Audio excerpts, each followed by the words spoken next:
All right, and without any warning, I'm just gonna cut off that video. We're gonna get into it. Mark Duvall from You Can Bet on That. How are you, sir? Very good. How was your birthday, ultimately? My birthday was ultimately good. I owe everybody a final number. I have, fourth holiday weekend, and I get distracted by things. Sure. But we did very well. I think if I count everything we raised from followerships, viewers, and then all the multipliers, and then the donations that everybody's been generous with, I think we're gonna hit about $1,000 per That's organization. fantastic. Oh, Yep. great. Good. Very Yeah. good. So thank you for everybody who tuned in for that.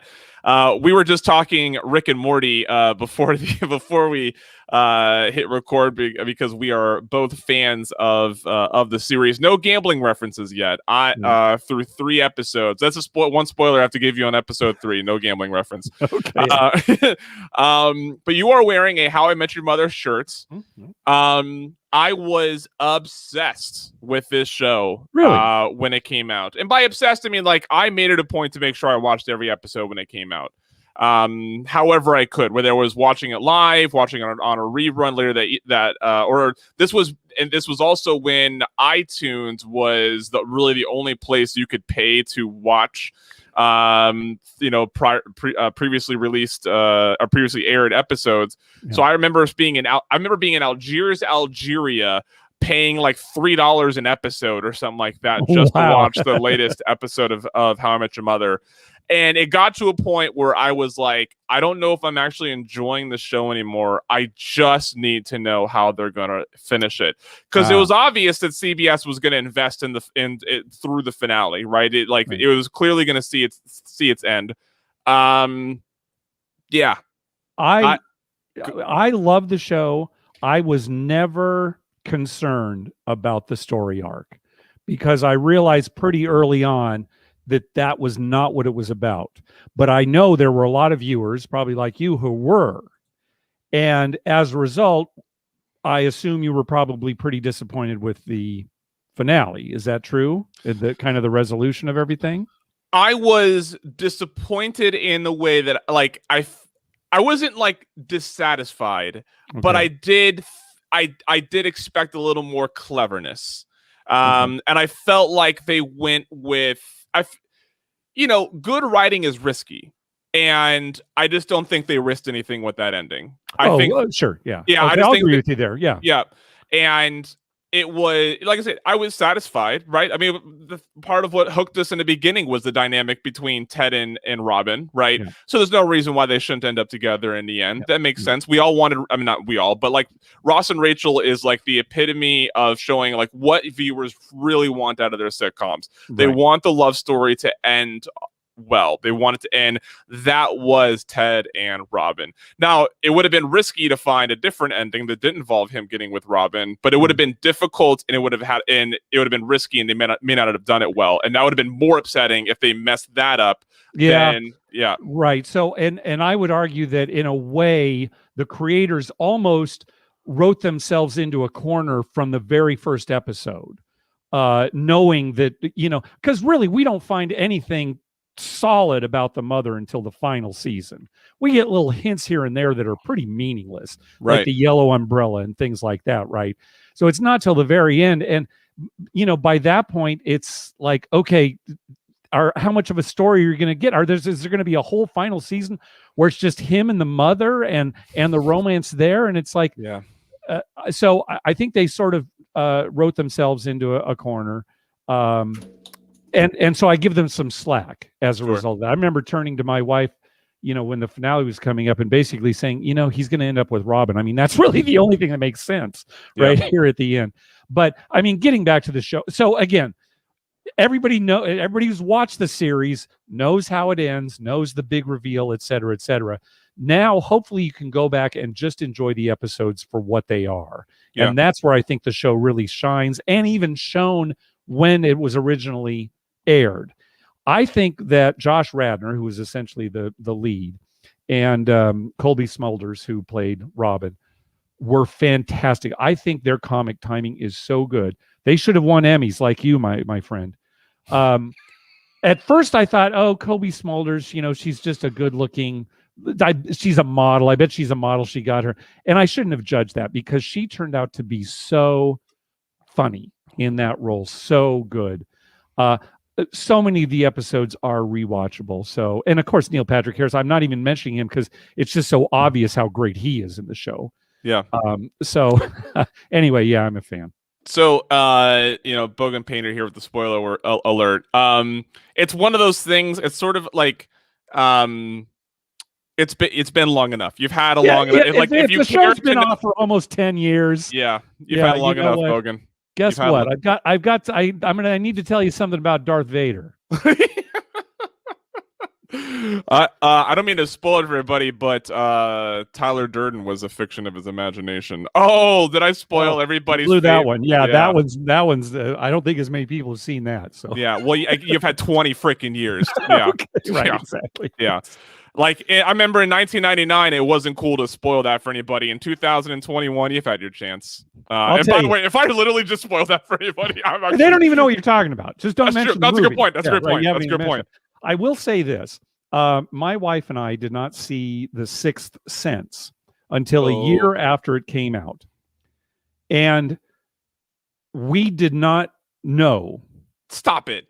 No one spoiled it for you? Nobody spoiled it for a whole year. Wow. And here's the real critical thing is that nobody told us there was a twist. Because if we'd known going in that there was a twist, that's all we would have been thinking about, and we would have gotten it right away. So I don't know how we managed to do that. Certainly, when it came out, there wasn't social media like there is now, and et cetera, et cetera.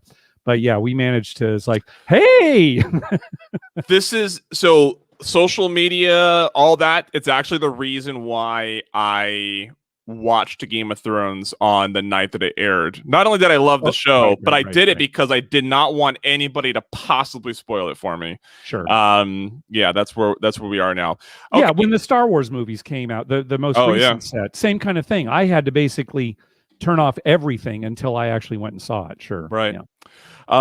Okay, people are in the stream. Hello, everybody. It's Tim Lawson here from The Better Life, along with Mark Duvall from You Can Bet on That. We are going to discuss two movies: California Split, which is the first time I've ever seen it, and Lay the Favorite. This will be the second time that I've seen it. I'm actually going to let Mark take the lead on California Split because, teasing my ending thoughts. I was so into watching this movie. Yeah. I took too few notes to lead this, so I'm going to let you go first on California Split. Okay, let's just say up front that California Split objectively is the better of the two movies. I kind of want to just mention that because we're definitely going to be dealing with the better movie here first. And I think ultimately we'll probably have a lot more to say about it. I don't know if that's true, but anyway, talk about wildly different movies. Look at Captain Jack Andrews is in the house. Captain Jack, I'm not going to be able to this bet bash that Spanky's putting on. I'm going to be too busy doing this. Someone needs to save me a seat over there because I'm not going to be able to register for tickets while I'm doing this. Which movie is better? Definitely California Split. I'm going to get into this. I'll say more on this at the end, but since you've put that up front, I will say this is top 3 gambling movies for me of all time. Well, I'll tell you. Go ahead. I have spent from the last time that I've spent from the end of that movie that I finished earlier today to now trying to think of 3 gambling movies that I definitely like more, and I can't do it. Okay. So I since you're bringing this up, because I was going to mention this as well. This is the second time I've seen it. For me, this is absolutely the best gambling movie ever made. And if you want to quantify it more, I will say it's because of how realistic it is. It's a movie about a couple of gamblers. It really, really is a good movie. Well, so are we going to do California Split first then? Yes, we're definitely doing California Split first. Okay. Yeah. So this came out in 1974. It's directed by Robert Altman. Now, the 1970s are considered probably the best decade in American film. And the reason for that is something called New Hollywood. A lot of really talented directors started, they actually kind of had control of their movies, whereas previously they were studio driven. The studio would determine how movies would turn out. And starting in the late 1960s and going through the early 1980s, these directors were making fantastic movies. The directors like Peter Bogdanovich and Francis Ford Coppola and Robert Altman, even Steven Spielberg and George Lucas are considered, part of what they call this new Hollywood. And it kind of went, like I said, up until about the 80s when Michael Cimino, who directed the Deer Hunter, made a movie called, I can't even think of it. It's terrible. I was going to write this down. I thought, I'll come up with it so easily. But anyway, why would you not remember that in the moment? I'm sorry. No, I try to keep it. Anyway, Michael Cimino made this movie that basically bankrupted United Artists. He made the Deer Hunter, so he had a lot of respect in the community, but he spent way too much money on this movie, and it was a huge flop. And that was kind of the end of this new Hollywood. But I want to bring it up because some really fantastic movies were made in the 70s. And Robert Altman was responsible for some of them. His most famous movie is probably MASH. His best movie is probably Nashville. They're both excellent. One of the things that Altman would do is he would mic, in other words, he would put a microphone on more than just the main characters in a scene. So very often you will have scenes where you'll hear dialogue that maybe isn't even on camera, maybe is off camera, or there are a couple of characters. There is one scene that takes place in a pawn shop where George Siegel character Bill goes in. He's going to pawn some things, and there's a couple just at the counter talking with the receptionist, and you can kind of hear their conversation. It has absolutely nothing to do with driving the plot, but it kind of brings out this sense of realism. And even when I was watching it, my son in the other room could hear some of the audio. He couldn't see what I was watching. He said, "Are you listening to? Are you watching like some kind of YouTube stream? Are you watching some event?" And I said, "No, it's actually a movie." So he definitely wanted to go for realism in that respect. There's a few scenes in this movie where multiple people are talking and you can't understand what anybody's saying. And it absolutely, at first you're like, this is annoying. And then you're like, but this is how it is. This is how, a scene like sitting at the bar, and when people are talking over each other and two different people, you can't understand what they're saying. You don't want a whole movie like that, obviously, because you wouldn't get any real dialogue. But for what those scenes were supposed to be, it definitely added realism to it. Yeah, and I think I mentioned in a previous episode, one of these episodes, that Altman, you kind of have to get used to his movie making style, because there is a lot of that. Like you said, it's like, who am I listening to? I can't understand any of this. This is pandemonium. So once you're sort of in that milieu, you can kind of appreciate the film a little bit better. Anyway, so I wanted to bring that up because that's definitely a big part of his filmmaking. Eddie Gould. Elliot Gould. Elliot Gould. Yes, Elliot Gould as Charlie Waters. Vegas fans will recognize him as a younger version of the character that not the younger version of the character, but as the younger actor. We know him from Ocean's 11. As he was, I can't remember his character again. I'll write this down, but I'll just remember it. What was his name? The character's name again? Do you remember? I can't remember from Ocean's 11, because for me, I've got like 20 years on you. Elliot Gould is like this 70s movie star, right? I remember him from being in these movies. So when I see him in Ocean's 11, it's like, oh, that's an afterthought. That's towards the end of his career. I'm not. When I think of Elliot Gould, I don't think of Ocean's 11. I go back and think of MASH. He was in MASH and, some of these other movies. And then George Siegel. So we haven't really mentioned it yet. The two leads are Elliot Gould as Charlie and George Siegel as Bill. George Siegel, late great George Siegel, just died this last year. Yeah, just a couple months ago, right? Yeah. Yeah.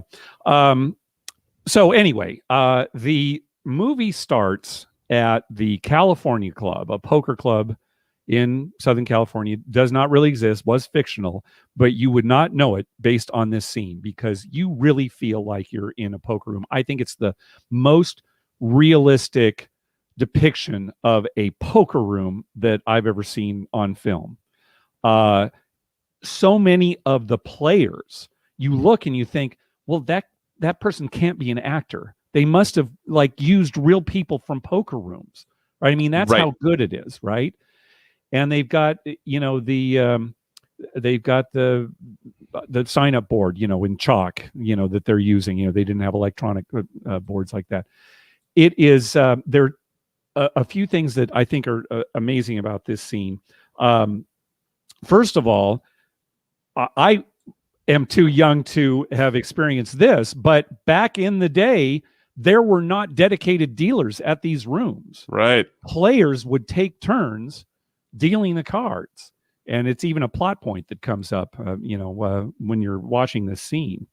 It turns out that the game that Charlie and Bill are playing, they don't know each other when the movie starts, but they end up on the same poker table.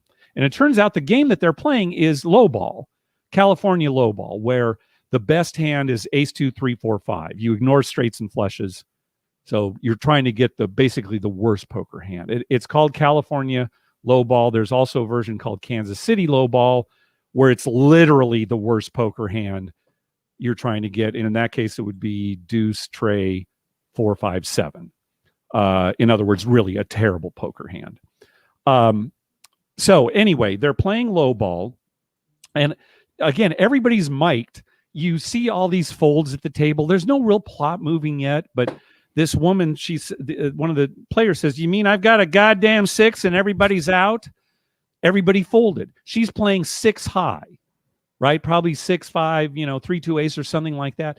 There's absolutely no way a non-poker person would be able to understand what she means by that. You mean I've got a goddamn 6 and everybody folds? Right. But that is so much a part of this movie. It's like they know they don't need to explain that part of the gambling to the viewer.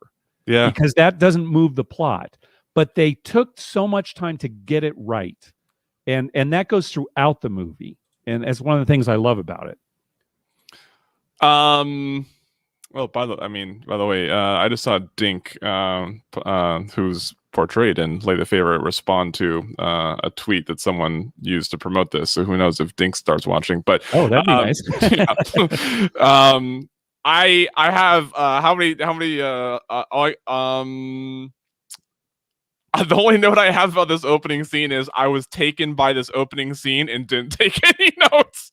That's the only thing I have. It's so much is going on. And again, you have to get used to Altman's style. And you're thinking, well, there are no actors here other than, it's Elliot Gould and George Segal. But it's like, it's a poker room. It really is a poker room. Let me say a couple more things about this scene. I think it's the same woman who says, "I've got the goddamn 6." Says, "This table is too slow." It's on a hand where Charlie's in the hand with sort of a villain, if you're going to call him a villain in this movie. And Charlie's taking a long time to decide what to do. This table's so slow. And one of the reasons she's complaining is because at this particular poker room, and they talk about it, they don't charge a rake per pot. It's per time. So it's like there's an opening segment where Charlie is actually watching a video, like a tutorial on how to play poker. And I think they mention it's like either every half hour or every hour you're charged to be sitting in the seat. And there's still some poker rooms that do that. That tutorial video that Charlie starts watching towards the beginning, the audio of it continues to play during the action in the poker room. So that's another thing where the audio is going. Charlie's not watching it anymore, but we're listening to it. And it kind of is an expository, almost explaining poker, explaining how the game works and what you're supposed to do. And a lot of it is etiquette talk. I don't know if you noticed that, but it was like, after winning a hand, don't make a big cheer or, respect the other players. And meanwhile, there's all this talk at the table and, people are, and in fact, when the villain, Lou is his name in the movie, there's some raising going back and forth, and Lou turns over a 7-5, basically a 7 high hand, which is very good in low ball draw.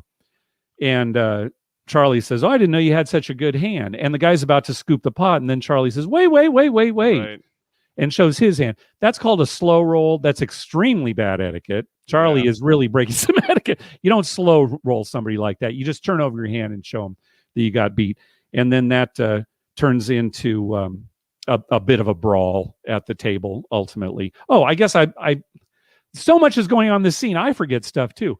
The lead up to this is that Bill is dealing this particular hand. So again, players are the dealers at these tables. And Charlie he draws 2 cards. And Bill deals 2 cards to him, but the second card kind of goes off the table. And he catches it before it hits the floor. You can see that it's a joker. And in low ball, a joker's completely wild. And it's actually pretty good how they did it. You know, if it were today, I'd think, oh, they use CGI or something like that. But so there's this argument about, you know, did the card hit the floor? And then when Charlie ends up beating this guy, does Lou punch Bill, the dealer? I think that's it. He punches the dealer. But felt it. Yeah. One thing that's kind of not realistic then is that Lou just rejoins the game. I would think that he would be carried away or they'd call the police or something. Who knows? This is the 70s. Who knows what kind of time they were on? Yeah. It's the 70s. But oh my gosh, we could probably talk just about this opening scene. There's so much. For so long because there's so much. And it's really why I didn't bother taking notes because halfway through the scene, I was like, I've already missed so much. I'm just going to enjoy the scene. Yeah. Yeah. And throughout this movie, this was before... So I kind of mentioned this before. This was before card room poker was really understood by the general public as much as it is now. You know, we had a poker boom, and almost everybody plays poker now. They certainly know 7-card stud, which is not played in this movie because it wasn't very popular at the time.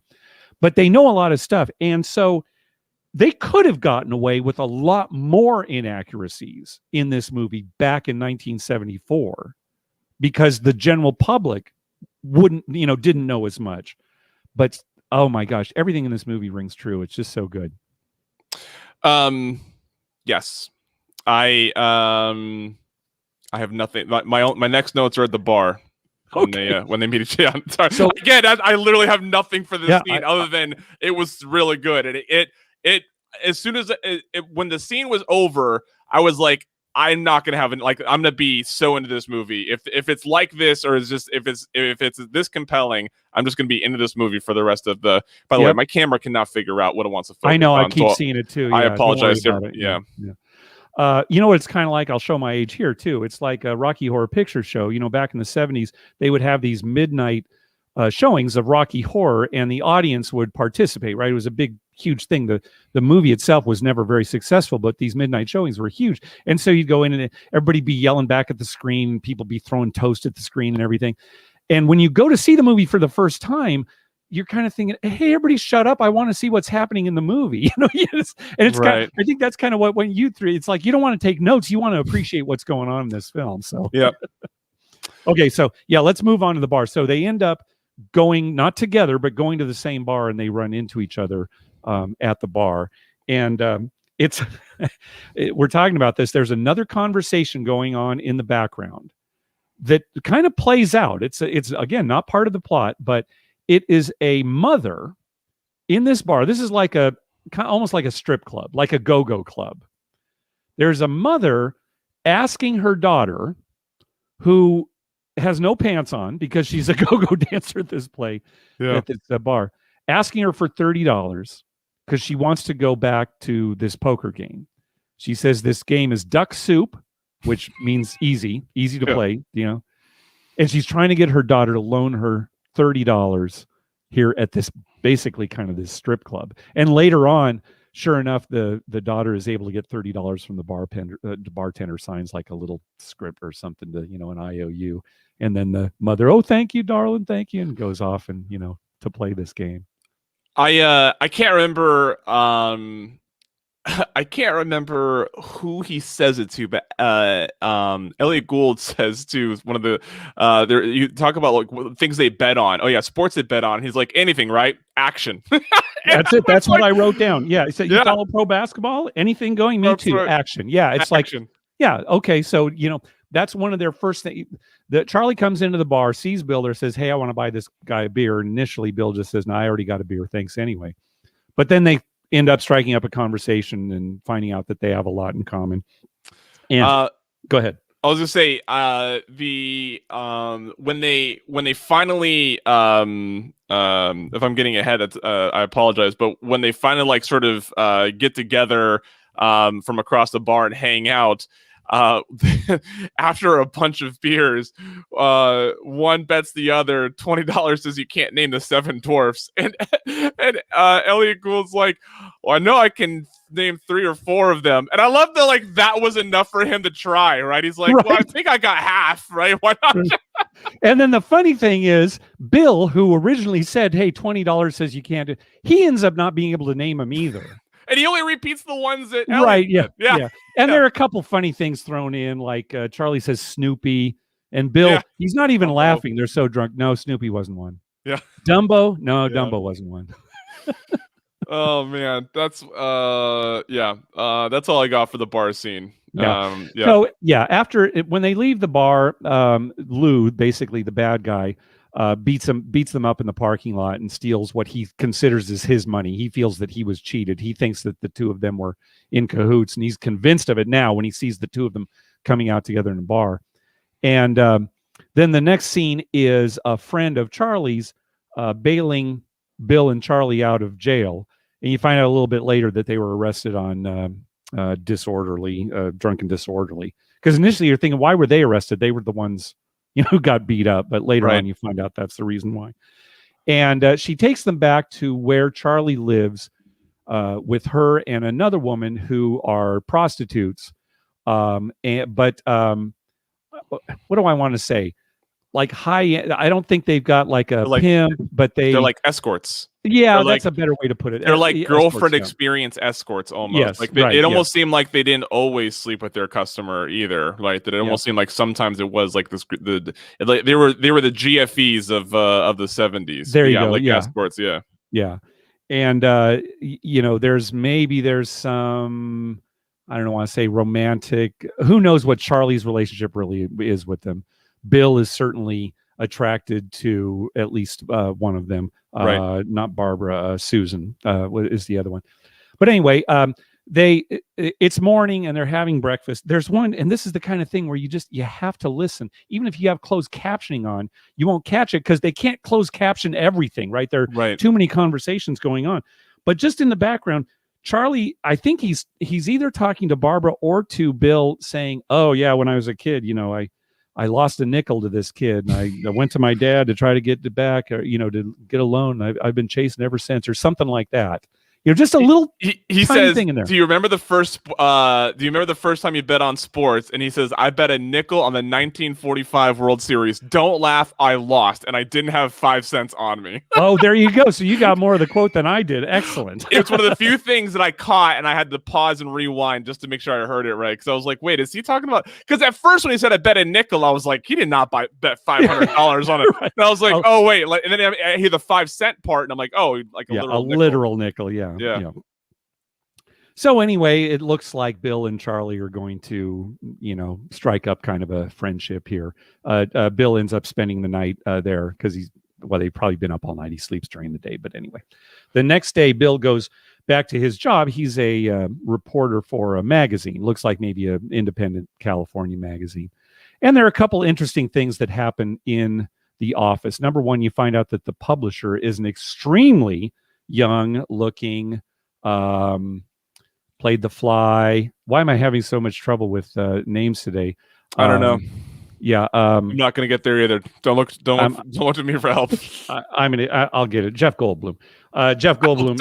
Sorry. Yeah, one of his, literally one of his first roles. I think that looked like a kid. He was really young there. You only see him for a second, but he turns out to do the publisher. And this caught my eye. He gets a call. Bill gets a call from Charlie. Charlie says, hey, I'm going to the track. Can you duck out of work? Come down to the track. And Bill is, oh, no, I really can't. He's missed some work. And finally, he decides, oh, that's what he's going to do. And as he's leaving, he pretends like he's going to be going to Chino to do some research on an article. And he says, hey, Barney, how far away is Chino? And there's a guy in a office in the back. You can't see very well. And Barney tells him how long it's going to take. And I heard the voice and I looked at the face and I thought, oh my gosh, that's Harry Anderson, aka Harry the Hat from the Cheers episodes that we watched. Right. And I go online, I look at the credits, I go online, I find go to IMDb, nothing. I can't find anything. So I text my friend Mike, the one that I was talking about earlier, not Mike, not Dr. Mike, but a friend of mine, Mike. We used to watch Cheers together. I said, "Hey, check out California Split at this time mark. Is that Harry Anderson?" He looked at it and he said, "It absolutely has to be." I showed my wife. As soon as she saw his face without even hearing. Anyway, so Harry Anderson, small role, uncredited role in coming full circle here on the Better Life. And so, and one more thing, gosh, this is such a tiny little thing. In some conversation in the background at the magazine, they mentioned Jerry Weintraub. Jerry Weintraub was the producer of Vegas Vacation, who played the high roller in Vegas Vacation. I think he did produce some of Robert Altman's film, but not this one, I don't think. So anyway, I don't know. Just throwing that out there. So I think that's all I've got up until the point where they go to the track. You got anything else here? I think this is the next scene. Charlie, I'm gonna actually Charlie is on the bus to the track, and a woman refuses to sit in a certain seat for luck reasons, and asks Charlie if he'll switch seats, and he's like, no, and like he refuses for the same reason. He's like, no, I'm not. And there's like this huge conversation about who's willing to switch seats. No one's willing to switch seats because everybody's being superstitious about the seat that they're in, and they finally negotiate enough movement with people who aren't superstitious to make it just work for everybody. Yeah. I was laughing so hard. I was like, this is so, I'm not superstitious, but I'm a little stitious right. It's like, I mean, I know sitting here doesn't actually do anything, but I'm not getting up. Of course I'm not crazy.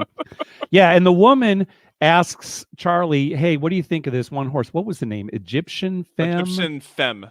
Yeah, I believe. And so Charlie's saying, "What, are you crazy? No, she's not. She's no good. Look, they bumped her up in class, and she hasn't finished in the money in previous races. No, and basically talks her out of betting on Egyptian Femme. And then, of course, you kind of know that what's going to happen is he's going to bet on Egyptian Femme, and he does end up doing it and winning a lot of money. So anyway, that's kind of the interaction with the woman on the bus. Maybe we'll talk about her a little bit later. When that the scene at the track first starts, Charlie is coming up the escalator talking to maybe a friend of his or acquaintance of his. And he says, just don't bet the chalk. No chalk betting here. And I know you've talked about chalk on your show before, but it's probably a term that a lot of people don't know. Basically, betting the chalk means betting the favorite. Yes, because in the old days, that's it. They wouldn't put lines up for all of the numbers and sides, but when for the spread, if it was a certain team -7, that it would be that team -7. They went right +7 on the other side. So laying the chalk would be the team that has the chocolate on it. Right. So there's a couple of professional sports bettors in the chat that'll tell me if I'm wrong on that, but so that's what it means to lay the chalk. Yeah, and there's a lot of things you can say. Oh, you've been eating chalk all day. It means you've been betting on the favorite all day. There's a lot of different ways you do. But again, just a throwaway line, and this is what I'm talking about. Nobody, the general public, they may not understand it, but they don't have to. And the line goes by so quickly, it doesn't drive the plot. It's fine. Yeah, but it's that's attention to detail. I love that. Go ahead. Now, I think that's all I've got for the scene, other than Charlie does. Bill does show up, and they bet on Egyptian Femme, and they win a bunch of money. And, so what I loved about that is while Charlie, the professional bettor, is cheering on the horse, Bill, the newbie bettor, is cheering on the jockey. That's right. He's yelling out someone's name, and Charlie's like, "What do you do?" He's like, "That's the jockey's name," and he keeps on cheering for the jockey. I was like, "That's such a newbie bettor thing." That was a nice little touch. And then when the race ends, Charlie knows it's a winner. And Bill's not convinced. He's like, "There's a photo finish. How can you be sure?" He's like, "It's a winner. What are you talking about?" I just love how the pro was so I've seen this a million times. I know it was a winner. And then sure enough, you find out that it's a winner. Yep. Yeah. So they've got all this money. They go back to Charlie's house to the women there, and the women are actually supposed to entertain a customer that night, but Charlie and Bill manage to get this customer to leave in a kind of scared way. They pretend to be like FBI agents or something. It's kind of a silly scene, but they end up going to a boxing match, and they're in the stands. Charlie, at least, is betting everyone around him. what's going to happen in this? It's betting what this round, that round, who's going to, how long are they going to go? So he hasn't made any bets with bookies or anything. He's just betting everybody around him in the audience, anybody that he can get action from. And one more thing I wanted to say about that boxing match too. The ring announcer was played by real life ring announcer Jimmy Lennon. Again, if you're as old as I am, you will have seen him, announcing so many boxing matches. I think he was even in one of the Rocky movies, same kind of role. So Jimmy Lennon. All I got on the I took a note that he was making bets with everybody. In fact, going into I think the final round of the fight, a guy in front of me is like, "I like your hat. I'll take your hat." And the guy's like, they ended up betting a hat and a shirt. It was the action. The guy's hat for Charlie's shirt. The hat or Charlie ends up winning the shirt. And then on their way out, there's a fight in the crowd, and Charlie quickly turns around. And he's like, "All right, I got the guy in a suit. You got the lumberjack." I just love how the quickness in which he identifies a gambling situation and immediately gets action going into it was just a lot of fun. Yeah, it was great. Well, right after that, they go out to the parking lot, and what do you know? They get robbed again. This time by just a random thief. And Charlie is so upset about, everybody else is really scared and he's just angry. This guy's pointing a gun at him. Yeah. And he finally says, "Look, here, take half the money. I'm going to put it right here on the top of the car. Just take half the money and get out of here." He's standing up to this thief who, is threatening to shoot. But, Charlie's thinking, this guy's not going to shoot. He's not going to kill somebody over, $700 or whatever it is. So they end up losing half their money there. And of course, Bill's very upset about it. Bill ends up going to an underground. Well, I'm sorry. Let's back up a little bit. Sure. Bill, there's a conversation on the phone when Bill is at work with his bookie, Sparky. Yes. And it's sort of the typical what you'd expect. The bookie expects his money. Bill doesn't have it. Bill says, "I promise I'll get you the money in 3 days or, X amount of time." It's kind of the typical, I'll get you the money. And he ends up borrowing some money from a friend of his and going to play in an underground poker game at the back of a massage parlor. And from what I can tell, it looks like the game they're playing is Raz, which is 7-card lowball, another lowball game. And you don't see there's not a lot of action on camera, but at the end you can tell he's lost all his money. Yeah. Oh, I do have one note on the parking lot scene when they get robbed. Lesson learned: don't count your money in the parking lot. They were drunk in both cases, so okay. But yeah. All right. But look, I get nervous when I count my $400 in a packed casino when no one's paying any attention. Don't count your money in a parking lot. Don't reveal that you on your way out of the casino, whatever. In your seat or at the cage. Those are the only 2 times that you ever count your money or do something with it, or otherwise keep in your pocket. Sometimes if I have a big wad of cash from the casino, there were some times where I would go into the restroom and go into the stall and arrange all of my bills and stuff in there because I'm so hypersensitive to the fact that maybe I've heard too many horror stories of people being followed out of a casino that I am so nervous about pulling out more than $300-400 out of my pocket. And yeah, in all seriousness, you're absolutely right. And I have some firsthand stories of people who have been robbed. Yeah. Whenever Dr. Mike and I leave the casino, we're always looking, even if we've lost and we hardly have any money on us, we're looking all around as we leave. We're looking in the rearview mirror, the whole drive. And so, yeah, that's exactly something to keep in mind. These guys were probably drunk though. So probably drunk. Look, I've been pretty wasted in a casino, and I've gotten more cash in bathroom stalls than done other business in there from Captain Jack here. That's I'm glad everybody's like, yeah, that's where you count the money. I've done that too. Absolutely. Yeah. You just think, oh, I hope I don't drop it and it slides over to the next stall. Right. Hey, sir, could you pick up that black chip for me and slide it on over here? I fell out of my pocket. Yeah, he breaks that deal with his bookie on a 10-day pay. I don't know how dealing with a bookie is anymore. I don't know if I think I mean I don't know. The only time I've ever had to deal with that was I don't no idea. I didn't have his phone number. It was just a Venmo transaction, right? So getting this glimpse into old school, it's different now, huh? It's so different now. Getting that glimpse into old school bookmaking from these movies and such is always so fascinating because I'm like, you know, it gets portrayed in the 70s, 80s, and 90s as like this tough guy who's gonna break your legs. And now it's just like a college student who's like, come on, man, just bet. Like you can't bet with me until you Venmo me, right? Like it's that, yeah. Well, Bill does end up meeting his bookie like in a diner or something. And Right. what is nice too is, the cliche is, the bookie's gonna send somebody to beat you up, and there's none of that in this movie. Certainly Bill is concerned that might happen to him ultimately. But he does meet with his bookie, and he doesn't have the bookie's money, and the bookie, starts by having pleasant conversation, then slowly realizes that, Bill doesn't have the money and gets very angry. I don't have too much more to say about this scene other than the bookie is played by the man who wrote the screenplay for the movie, Joseph Walsh. If I ever do anything to help produce a film, my requirement will be to be somewhere in the film.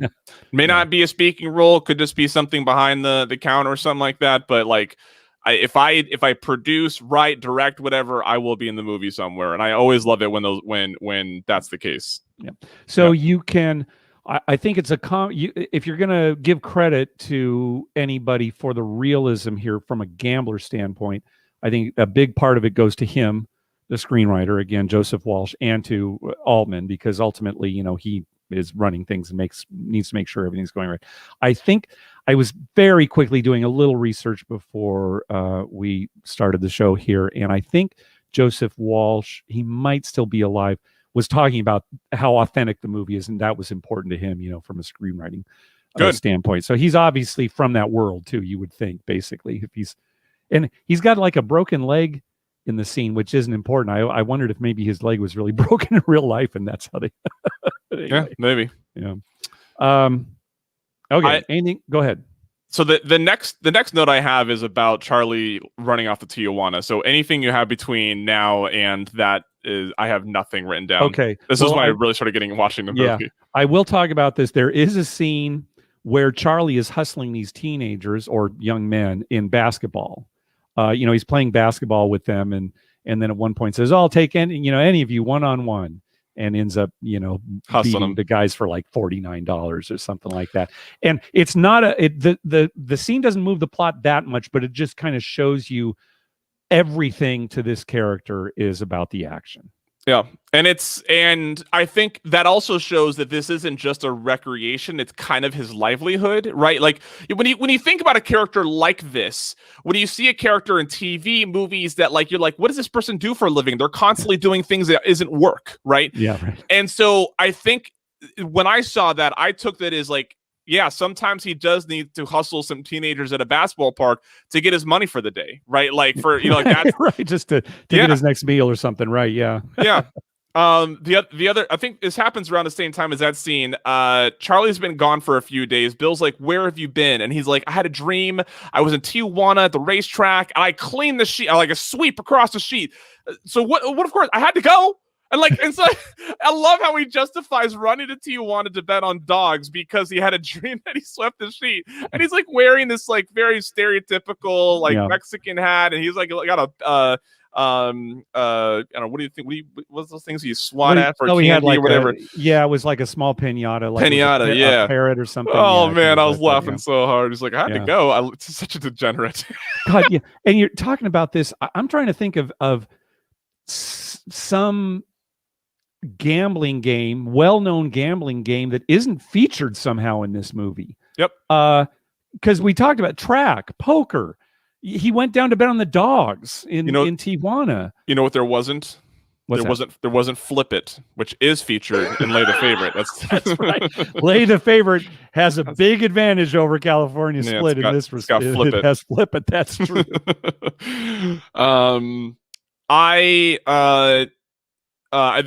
So he ends up back at the forgive me for jumping ahead here, but he forgives me. He ends up back of the track and finds the villain, the guy who sort of led the robbery of him earlier, and corners him in the bathroom. And it has to be one of the best exchanges I've seen in a fight scene, where he goes to like tackle the guy and the guy punches him square in the nose. Charlie falls straight down and just praises how great of a hit it was. He was like right on the button. He's like, oh, that is definitely busted. And he's just praising the guy. And then he gets up and kind of kicks his ass and leaves. But I just love just the composure to realize he just got hit on the button and was just like that was something. Yeah. I love the scene too for the way it starts, because Charlie goes in there obviously to get his money back or somehow maybe to beat him up, who knows, but he goes there and the guy Lou looks at him and just immediately punches him. Right, there's not even a chance for Charlie to say anything. He just that's what I would do. He says a little something. And Lou knows this guy. He knows why he's cornered him in a bathroom and just punches him. If I've wronged a man like that, I'm not waiting to hear what he has to say. Yeah, there you go. Yeah, I know he's not here to talk. I'm glad you brought up that scene, because for some reason I didn't write it down here. As he leaves, as Charlie goes to leave, two guys come in, and of course, it's like, well, how do you explain this? What happened? Charlie quickly goes, yeah, I wrestled. He was trying to kill himself after losing the last race. I tried to help him, and leaves. And I was like, that's such a great way to. I know the guys keep looking like, what, should we do anything? What did he say? Oh man, yeah, that's good. Sorry, go ahead. No, okay, I'm getting excited about the movie again. Go ahead. Yeah. All right, so I was just going to say, leading up to sort of the finale of the movie, Bill has heard about a game up in Reno. Yep. A low ball game, a poker game that he's sure that he can beat. And initially Charlie's saying, what are you talking about? Let's just go to Vegas, right? There's got to be a game in Vegas too. It's a lot closer than Reno. I said, no, I'm going to Reno. And they kind of argue back and forth, exchanging some unpleasantries. But then eventually Charlie says, hey, you want me to come with you? And Bill's like, yeah, of course I want you to come. And so they take the bus up to Reno. And go ahead. I don't know if this was when they got to Reno or before they got on the bus, so I'll say it here. But there's a white elephant statue, and Charlie's like, rub the elephant. He's like, I'm not superstitious, but rub Dumbo's trunk before we play. It must have been when they got into Reno, because it was actually at the casino. So the casino that this was filmed at, and certainly you see it everywhere, is the Mapes Casino in Reno. It's not there anymore. It was like a national landmark at one point. But I guess they had some engineers come in and say, this place, we can't recover it. It was so poorly built to begin with, so it's been demolished. So it's not there anymore. But the Mapes Casino, MAPES, and you can see it on chips and on name tags and things like that. But yeah, that's where he rubs the trunk. Love Dumbo's trunk. Or he's like, I'm not superstitious, but rub Dumbo's trunk before we play. I just love that I'm not superstitious with the demand to do something superstitious. Yep, exactly right. Yep. And Elliot Gould nailed this role. It's so good. Oh, I agree. So they go into the back room where the poker game is, and while they're waiting for a seat. So the idea is Bill is going to play, but they're pooling their money. But Bill's going to be the one sitting at the seat. So as they're waiting for a seat to open, they're exchanging some pleasantries with the barmaid. I forgot to write this actress's name down, but it's sad. She died during filming. She had some kind of undiagnosed aneurysm or something like that. But anyway, they are exchanging pleasantries with her, and then Charlie is explaining to Bill what every player is like. In other words, what their playing style is. Okay, see the guy there with the hat, he's really tight, or, he doesn't like getting involved. He goes around the table, describes every player, what kind of poker player they are. And Bill's kind of nodding and agreeing.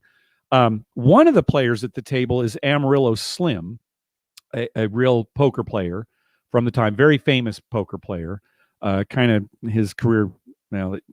Look him up if you want to. He had some controversy with some unpleasant things. But anyway, he was famous at the time, certainly.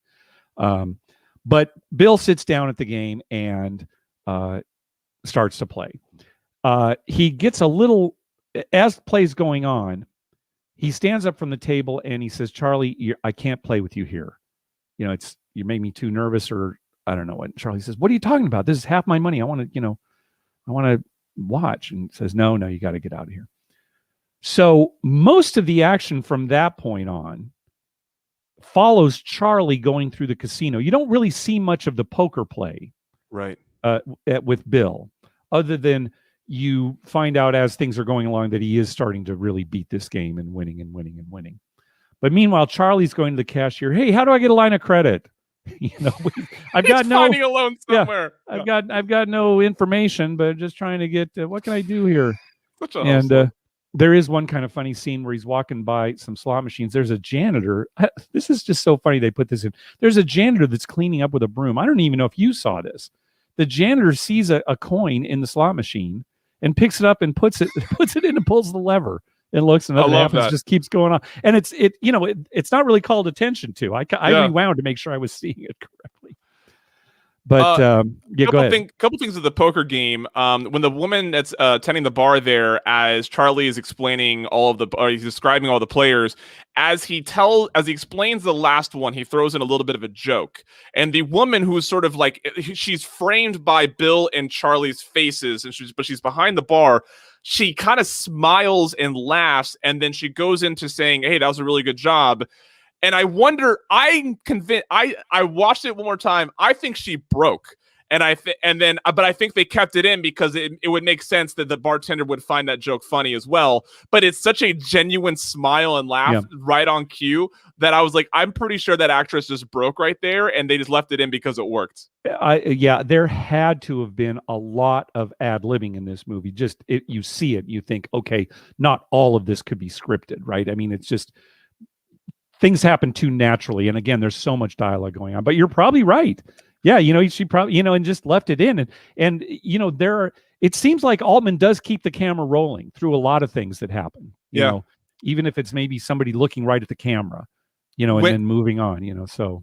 And when the dealer's divvying out chips, when Bill sits down, he says yellows are $20, which is very new to me. I do not remember a time when chips would represent $20. Was that a thing earlier in poker, or is that normal? Yeah, I'm such a casino player. I'm used to 5 and 25, right? Yeah, I have a feeling it was not that uncommon. And now that you mention it too, the $5 chips, they weren't red. I can't remember. I don't remember. I should have written that down, but yeah, the colors definitely were different. Yeah.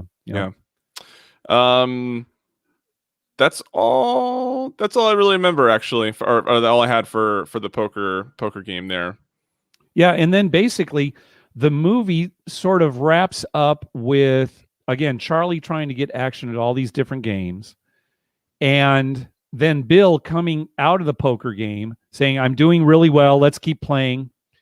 They're good. I'm glad Captain Jack put that there. I knew she was the wife of somebody, and I couldn't remember who it was. So, yeah, there you go. Yeah, very sad. She was like in her 40s. Yeah. Yeah, Captain Jack pointing out that the bartender that we're talking about here, played by Barbara Ruick, died during filming. Her husband was John Williams, who composed Star Wars and the composer of Star Wars and other movie scores. So, thank you, Captain Jack. That was a great little nugget there. Yeah, good. Anyway, so. Bill comes out and he's winning, and he's playing a lot of blackjack, and you're used to these movies where it's like, oh my gosh, he won all this money at poker, now he's going to lose it at regular casino games, because at one point he says to Charlie, "I've lost the rhythm of the poker game. It's like I'm done. That's it." So he ends up playing some blackjack. He plays some roulette, and really you're thinking, oh, it's all going to go down in roulette, but no, he hits his number 26. Then they go to the craps table, and he goes on this incredible run that includes incredible heater, 4 11s in a row. And, they're asking the dealers, have you ever seen a run like that? Well, that's one of the best ones I've seen. It really seems like real dealers there. And then I don't know if we want to kind of talk about how the movie ends, but that's basically the guts of it.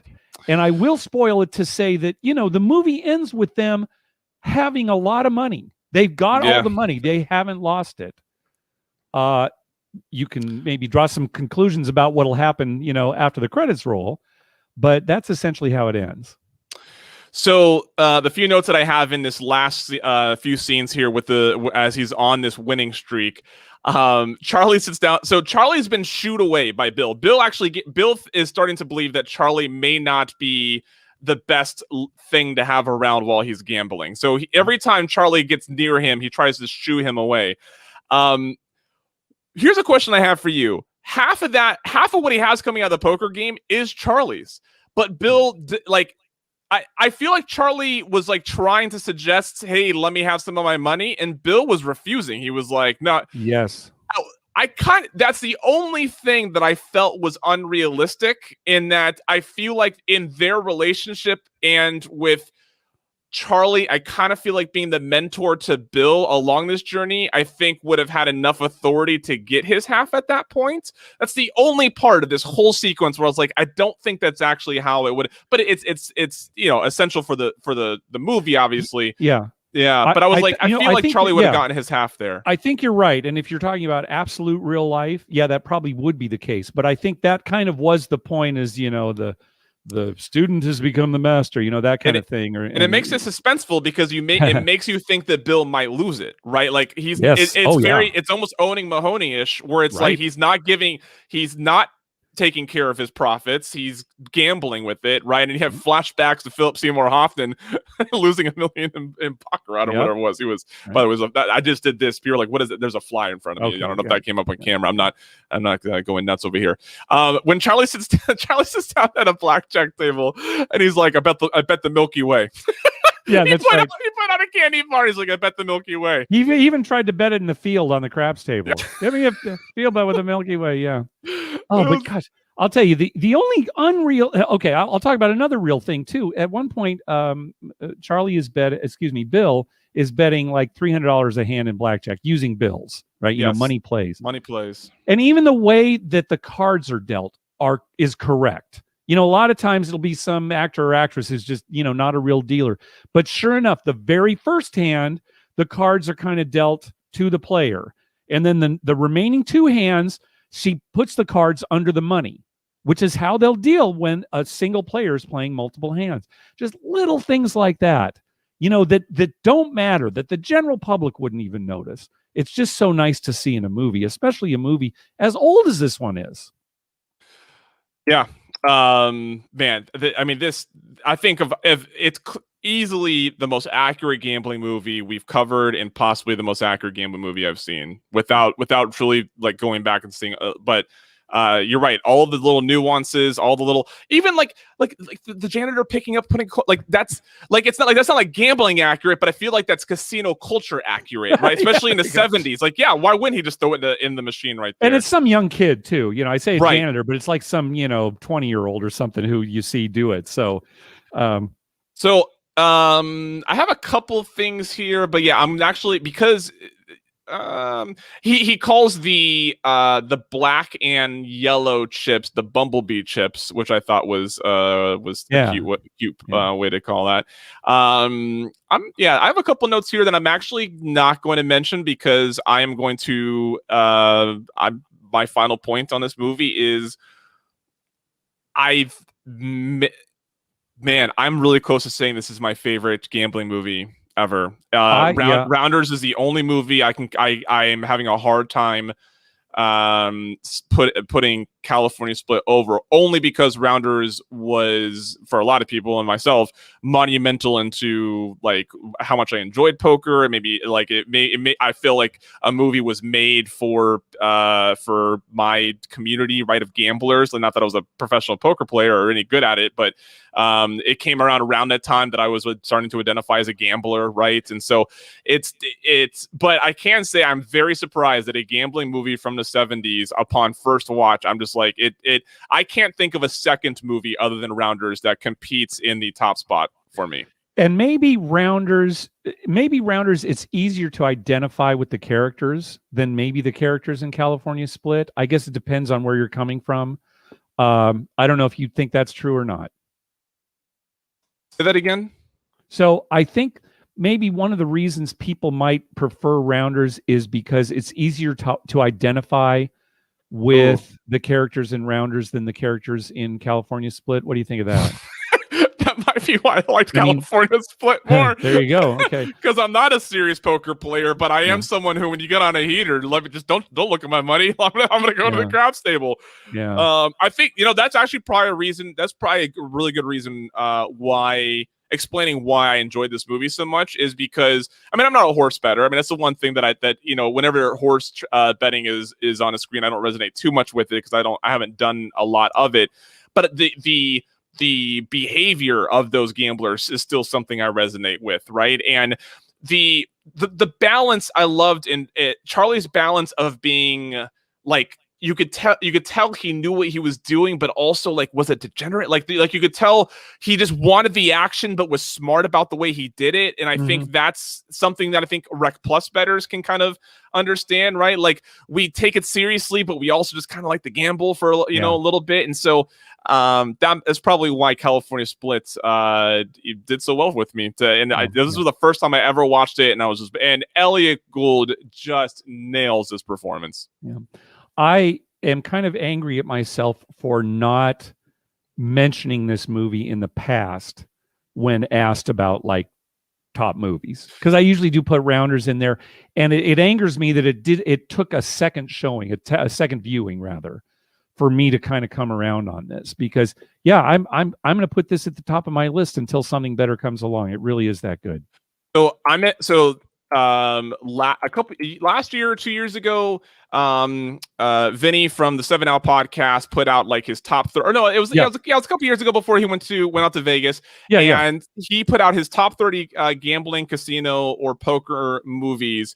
And California Split wasn't on it. I just went back to check it. I was like, I wonder where Vinny put this. And then it wasn't even on there. And I don't blame anybody, because I remember some people, like, tweeting about it and, like, oh, I'll get around to watching that, I suppose. But it's never mentioned enough for me to think it was, like, one of these movies that I've been missing out on. And boy, have we misrepresented a fantastic gambling movie. Yeah, and I think that probably two things. Vinny probably hasn't seen it. And again, I don't blame him either, right?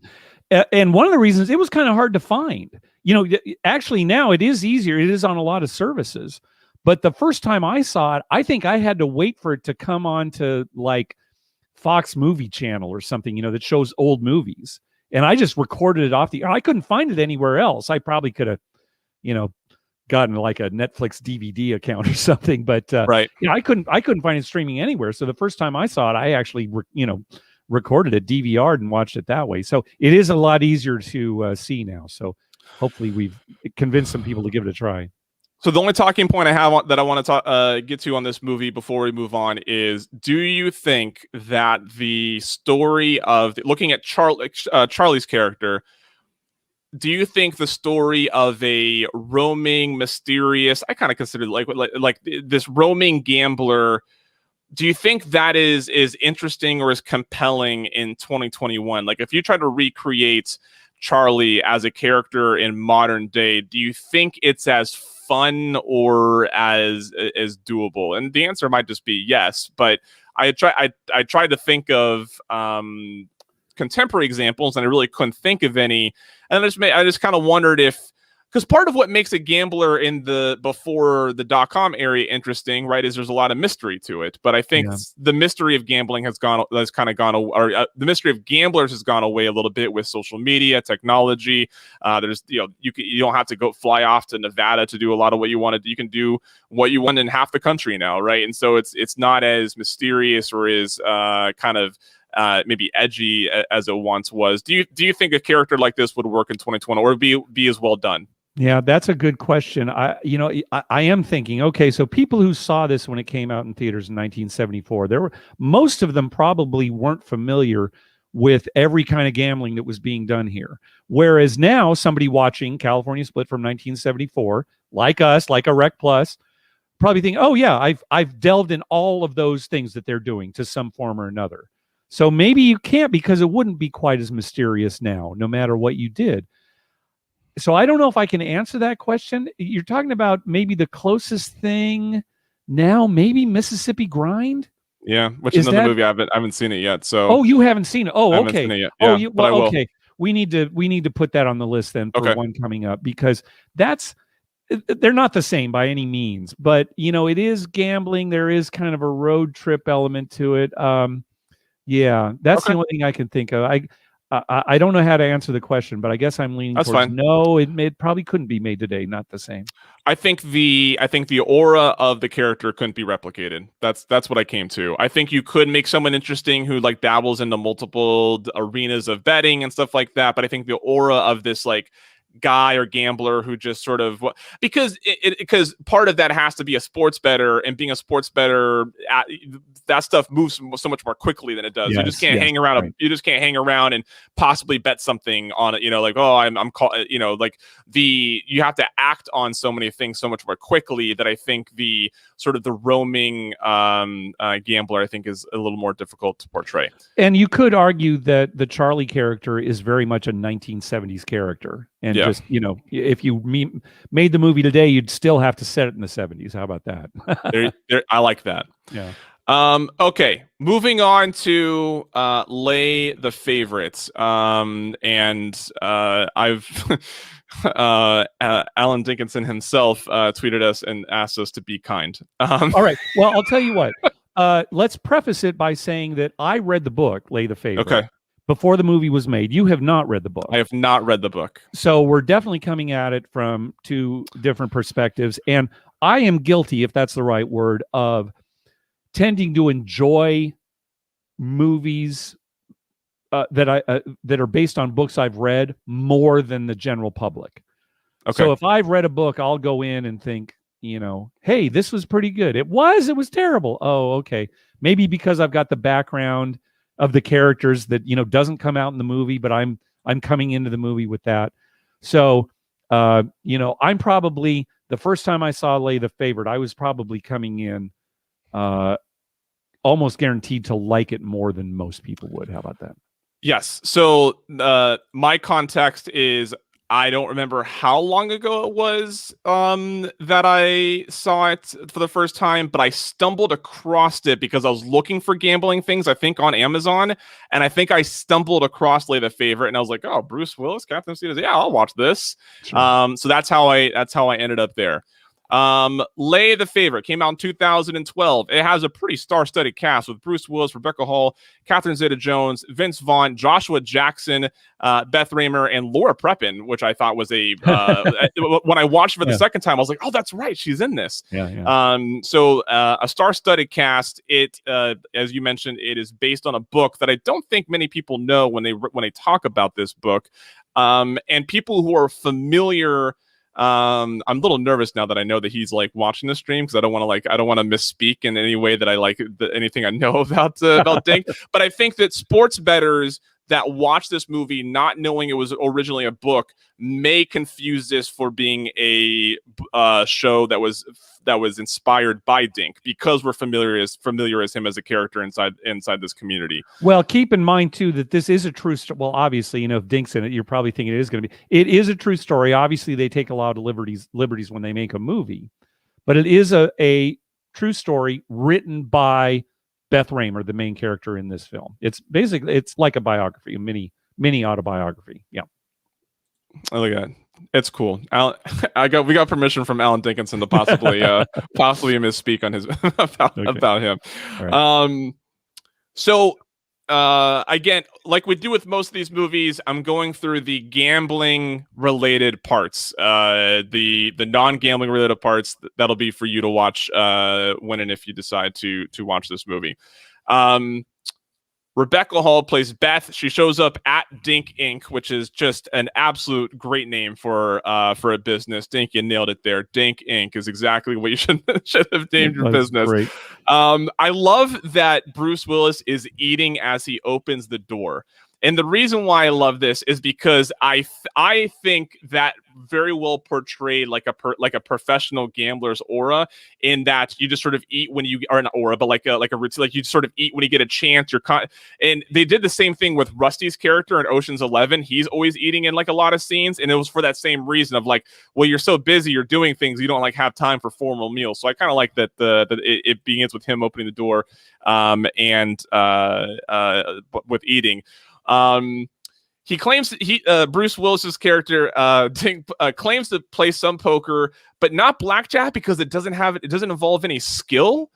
And I thought those are really weird. Like, I thought that was a weird game to include in that line, because that's the one game that I think anybody who knows about gambling knows that there could be skill applied to blackjack. Yeah, I agree. I'm glad you mentioned that, because that is kind of a confusing line almost. Yeah, it seems out of character. It doesn't seem to make sense, certainly to gamblers. So yeah, I agree. That's an awkward line. Yeah.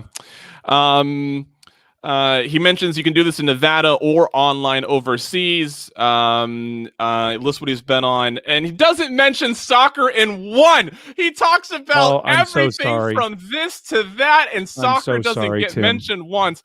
I'm curious if I'm curious if the actual Dink has ever bet on a game of soccer. That's what I want to know. Okay. Carl Schlegel saying he logged in to see the stream started 69 minutes ago. That's just a good omen, really. That's just a good omen. No soccer. All you have to do is say 55%. It's that easy. That's why so many of us bettors are and there's a really great this made me think of the reason why I wrote this down. I can't remember what it's called, but there's a documentary on, I think it's available on Amazon or something. It's not action. It's something that came out years ago.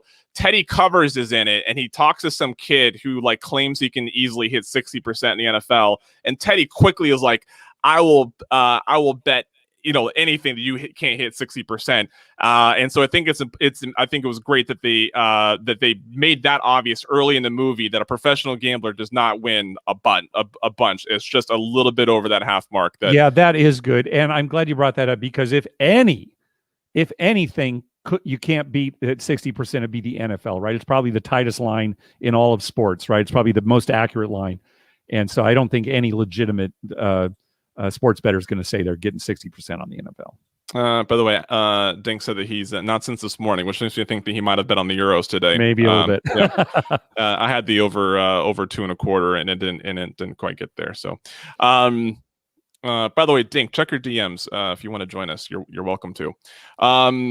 Dink explains what he's trying to do. He looks at an odd screen, and it's the Don Best odd screen, which is a very popular odd screen service that if you're a sports bettor, you should be familiar with. But if you're not, Don Best and a number of other other services have these screens with team spreads and games, all that sort of stuff, and it updates on which book has what line. And a lot of bettors use this to track movement.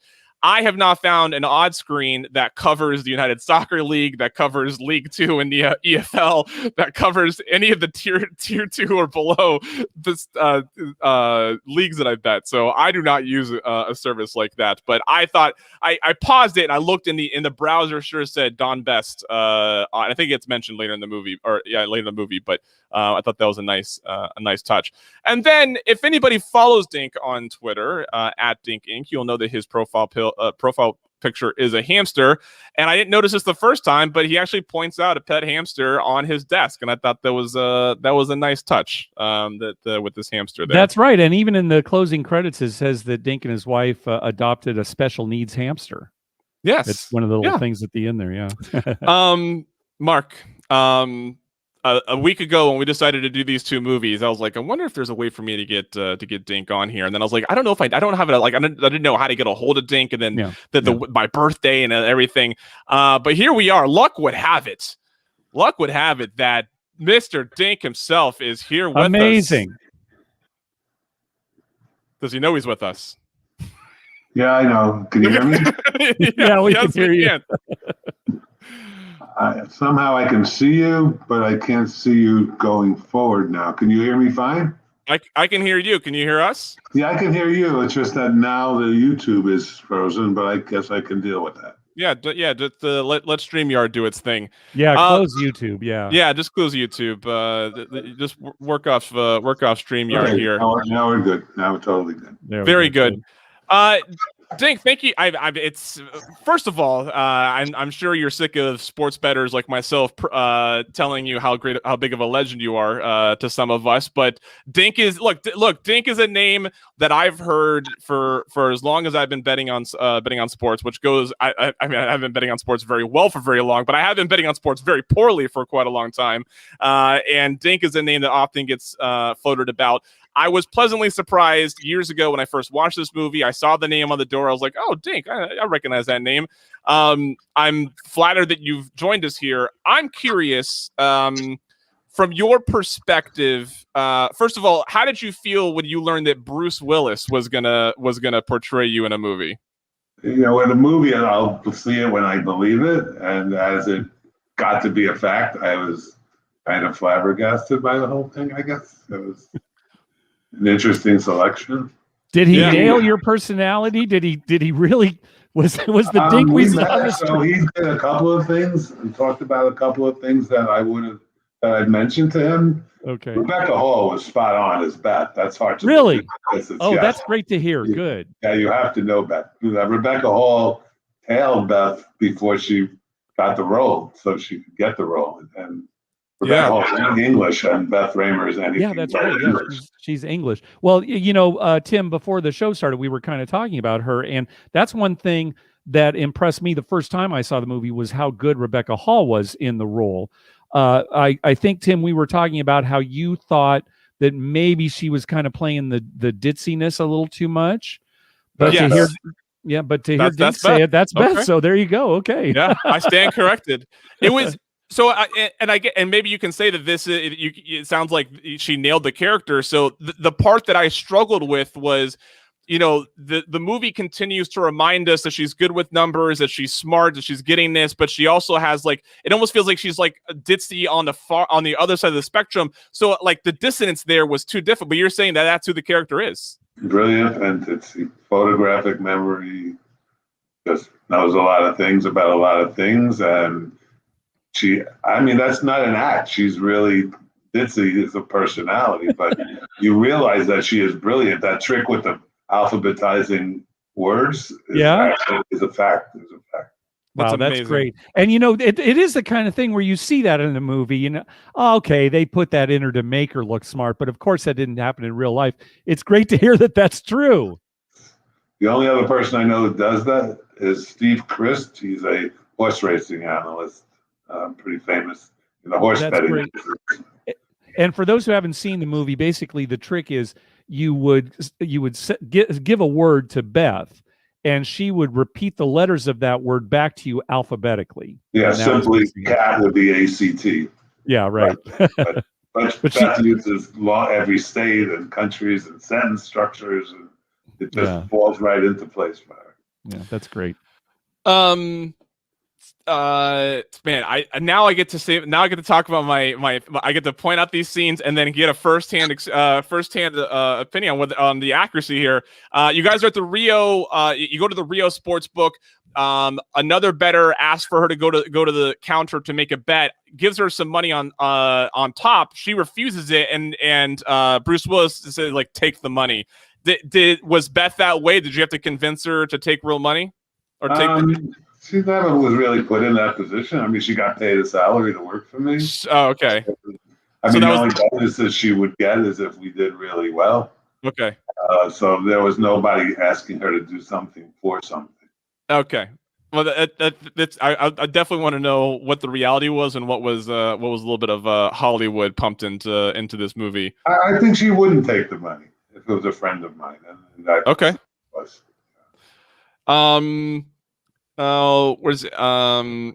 I make my money where the casinos are wrong.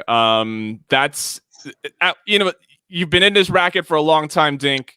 How young were you when you realized that was possible? Well, I didn't get to Vegas till I was 42, so there was the casino line.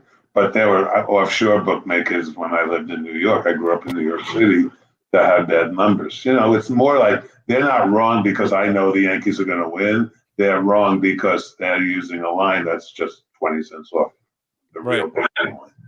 So at that time, when I first got to Vegas, was about the time that ended, that runners community got too big and everybody was perfect in what they bet and what they didn't bet. So no longer did Caesars have 9 and Bally's had 11 on a basketball game. That would have been taken care of.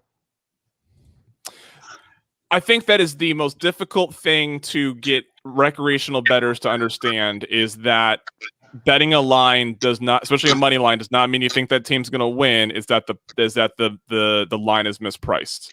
Right. And yeah, that is the biggest. That when I went from understanding that to being able to apply it, that's when I made a big step in my in my success in sports betting. We all know the horrible teams. We all know that Baltimore is a horrible baseball team, but that doesn't mean we should never bet Baltimore. Sure. It's in the price. What's the price? You get 2-1 a game that they will win more than 1 out of 3 times. That's a good bet. A few weeks ago, I bet a 9-1 underdog in the USL. It opened at plus 900. It closed at plus 350, and it got home. There you go. The person who bet it at 350 won as well, but he did not make a good bet. No, yeah, there you go. There you go. Well put. Yeah. Yeah, absolutely. So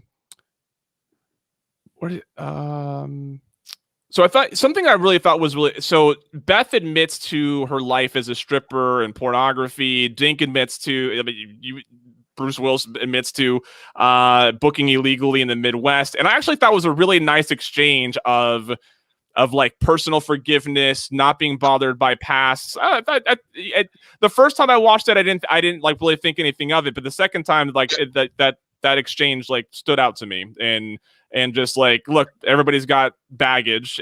There's no reason why my baggage is any less embarrassing or weighing me down any more than yours. But I thought that was a nice exchange between the two. Well, of course, if you murdered somebody, that's a little heavier baggage. But sure. Both of those things are semi-legal in certain jurisdictions. Sure, I raised and pillaged in a whole town. Can I be forgiven for that? Yeah. Yeah, that was a nice exchange there. They get back into the office. He walks her through making a bet at Top of the World Sportsbook in Costa Rica. This was something. Now, Mark, tell me if you cut.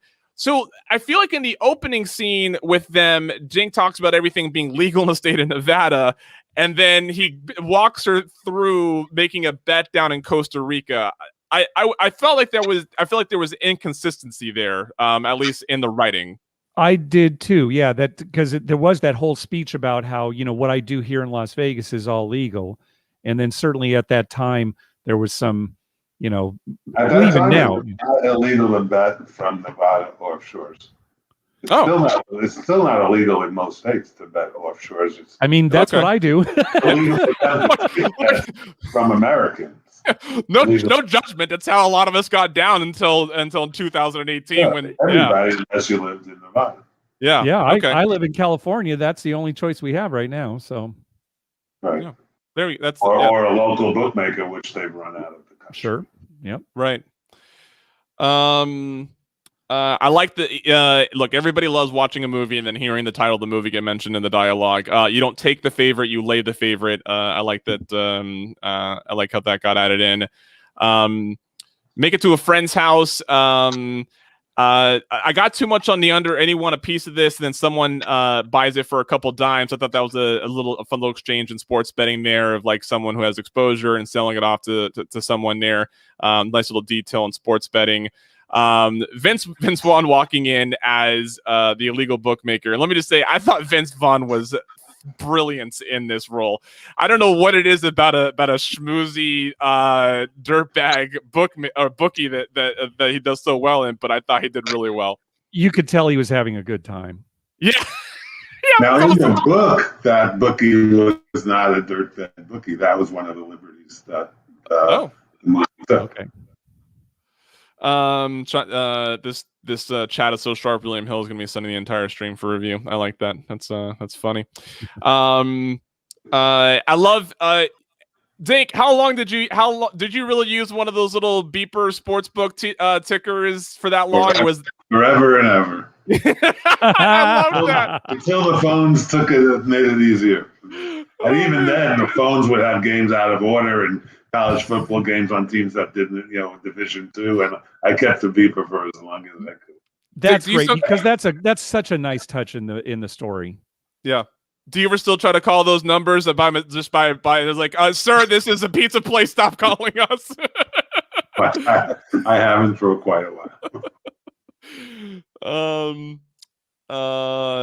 I love the office though of full screens. I think that really epitomizes the professional sports bettor atmosphere of like multiple screens. But I actually believe it or not, Dink, I recall you being on My Guys in the Desert just a few years ago, and I specifically remember you talking about how you'll have more than 2 games on, but you can never really pay attention to more than 2 games.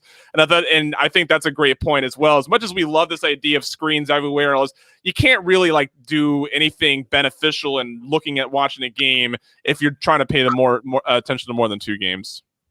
For sure. Sometimes I pop in 720 on DirecTV and they have all the baseball games in a box. They'll have 8 games at once, and I have to click one of the games just to go to one game at one time. Yeah. Right. I like that they walked into Caesar's book and it appeared to actually be the Caesar sports book. Like as they were walking in there, I was like, holy smokes. I'm pretty sure it's actually what it looked like in 2012. Yeah, they let us use a bunch of different sports books. Yeah, that's cool. Since we're talking about that too, Tim, I think when I was looking at one point, they were in Harrah's, and it really didn't look like the Harrah's in Las Vegas. So I was looking at some of the filming locations. The motel that they use in the movie, it's called the London Lodge Motel, and that's actually in New Orleans. Yep. So yeah. I'm thinking maybe they used Harrah's New Orleans as some interior for Harrah's. Do you know if that's true, Dink? I know I did consulting for the 10 days they did it in Vegas, and then they moved to Harrah's for three weeks. It was only, that's another story, but that movie was shot in 31 days. And they definitely did not use Harrah's in Vegas. Okay. No, they used Bally's, which was right. The MGM now. It was Bally's back then, I believe. Yeah. I would switch to the MGM, or was the MGM before. Was the MGM. That was a scene with North Carolina. Okay. So the 2 girls are in the casino, Beth and her friend, and Beth's like, who are you texting? And she's like, it's my shrink. He has a tip on a game tomorrow. And I just love the idea that like someone randomly in your life would like know something about a game. That's a great line. Yeah. I mean, somebody that she confides in. Yeah. Her shrink is the one who's giving her tips. Yeah. That's a good line. Back in the office, a horse wins, but Dink doesn't bet it. Dink, is there a story behind this? Is there? Do you know? No, like, just the way they were. Okay. Going bad. I'm glad to hear that, because I was like, that doesn't seem like it. It was a weird part in the storyline of like having someone who. I think the hardest part in watching a Bruce Willis's character go is, I know that the real life Dink is a professional bettor who I like to think views all of this sports betting objectively. I'm sure we have all done some subjective betting, and so whenever Bruce Willis does something subjective, that's when I'm like, I don't know if that's accurate or not, but maybe it is. Well, sometimes you like a horse and then his eyes get too short and you decide. Yeah. That wasn't explained in the movie, but that's the situation that would. I like the 7. I tell the office I like the 7, and then they run the race, and it goes to 3-1 right before right. And I go, I'm going to pass them 3-1. Yeah. And then it wins, and they think I have it, but I decided not to play because it had no value anymore to me. Something like that. One of the runners is at Celine Dion. In the middle of the day? Does Celine Dion used to have concerts in the middle of the day? I don't think so. I was like, you don't have to be too much of a Vegas nerd to think like, wait, it's like lunch. Why is Celine Dion doing a show at lunch? Does she have a matinee? Yeah, that seemed like kind of I mean, it's funny. That's supposed to be funny, but it seemed a little forced. Yeah. Yeah. We find out the woman who took the tip from her shrink, takes money from Dink, runs, and something.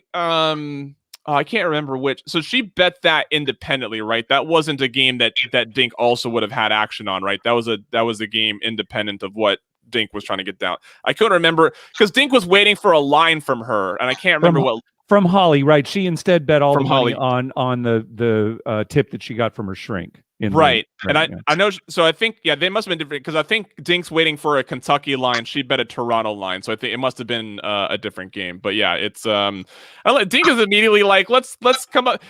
How many payment plans did you have to put people on in your career, Dink? Because you was pretty quick to be like, this is normal. What's the payment plan? Yeah, about 60% of my runners.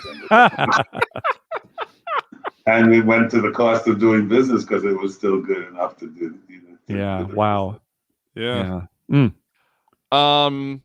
Dink tries to get Beth back, he says that she's good with numbers, and this is my only ding on the narrative that she is good with, like making her this smart, good with numbers person.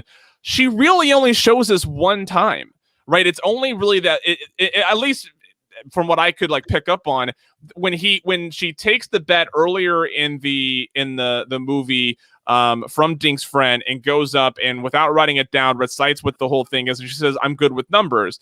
But then beyond that, I don't feel like we ever really got a real case for Beth being good with numbers, even though the movie had like told us that's the case. I just felt like they could have done more to anchor that part of her personality. I don't think a runner has to be good with numbers. They just have to know if you want -5.5, they should not bet -6. And that's right. That doesn't qualify them as being good with numbers. It's just a little bit of common sense. Right. There's no part where she's handicapping the game and doing a model and go, oh, my mind has them winning 62% of the time, so we can't play 70.